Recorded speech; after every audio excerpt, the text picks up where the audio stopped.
Looks like you're really enjoying your beer right now. I was gonna get a haircut yesterday, but they were closed for Family Day.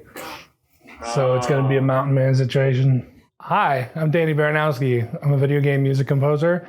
I work at Brace Yourself Games. Today we're gonna talk about the music in Industries of Titan, which is a game that I did music for.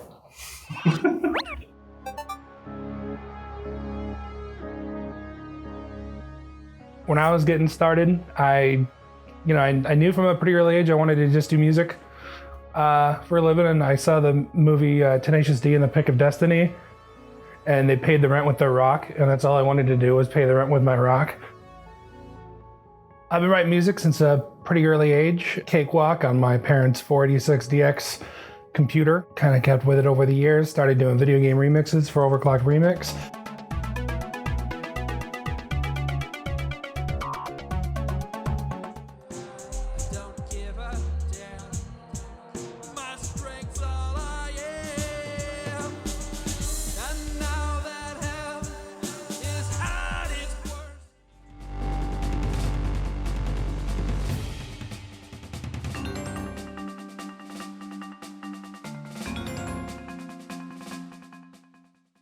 At that time, turn of the millennium or whatever, like, how do you make music for video games? Like, they're all made in Japan in some neon tower. Like, I don't know how to get in that tower. So I thought the way for me to get there was film, and so I studied like film music and orchestration and all that kind of stuff in college. And over about 7 years, I made like $2,000 total. So that didn't really work out, but I continued to make video game remixes and stuff in my free time. And eventually I hooked up with Adam Saltzman, who made Cannonball, and that was the first game that really started paying the bills.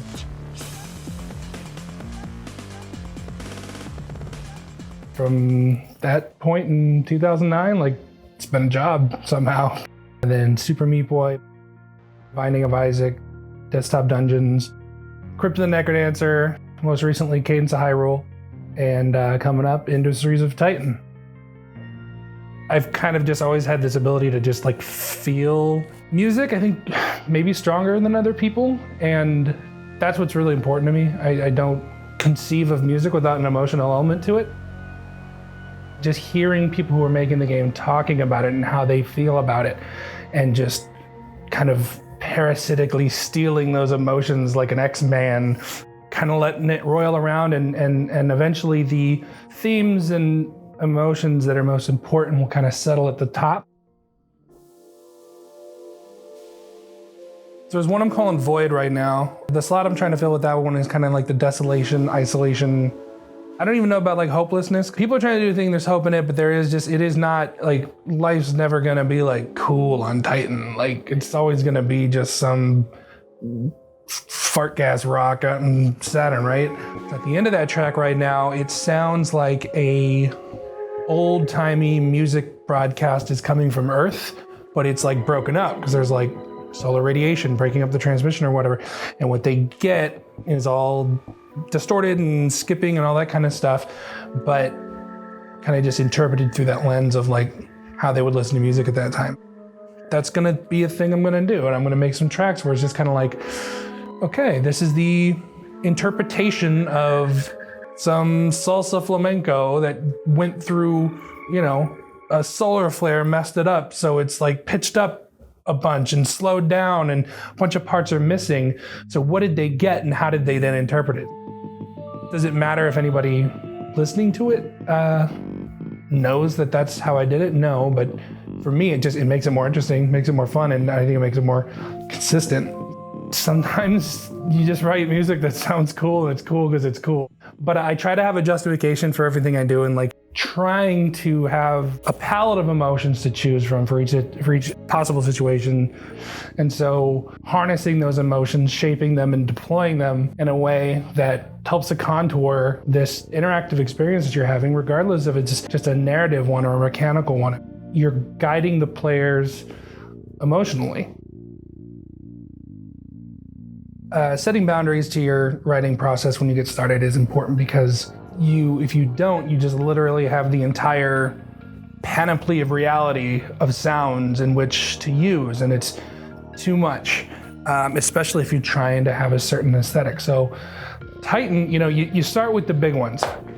Obviously, it's like a cyberpunk future space dystopian thing. Okay, the easiest decisions to make were that it should be almost purely electronic and artificial, because this is a human society colonizing a far off planet. There's nothing earthy about this. It's barely human. These people are augmented or genetically engineered.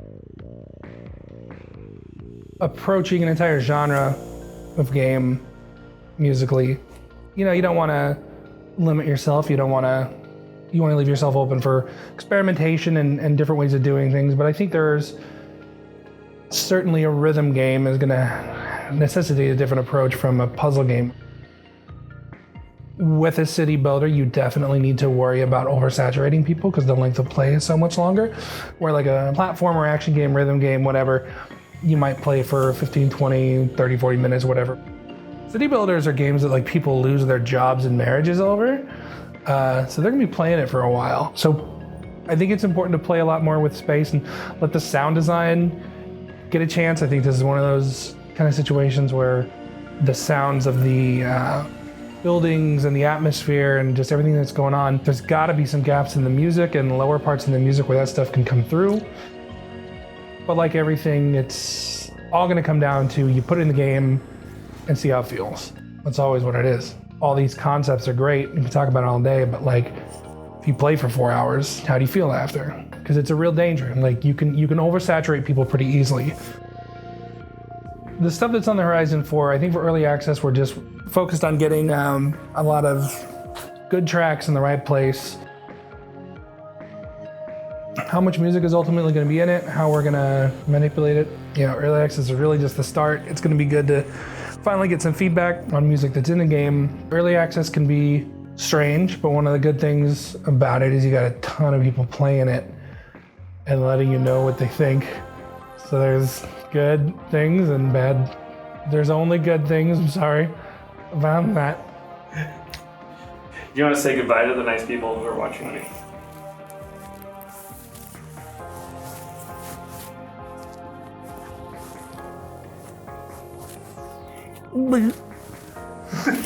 Goodbye.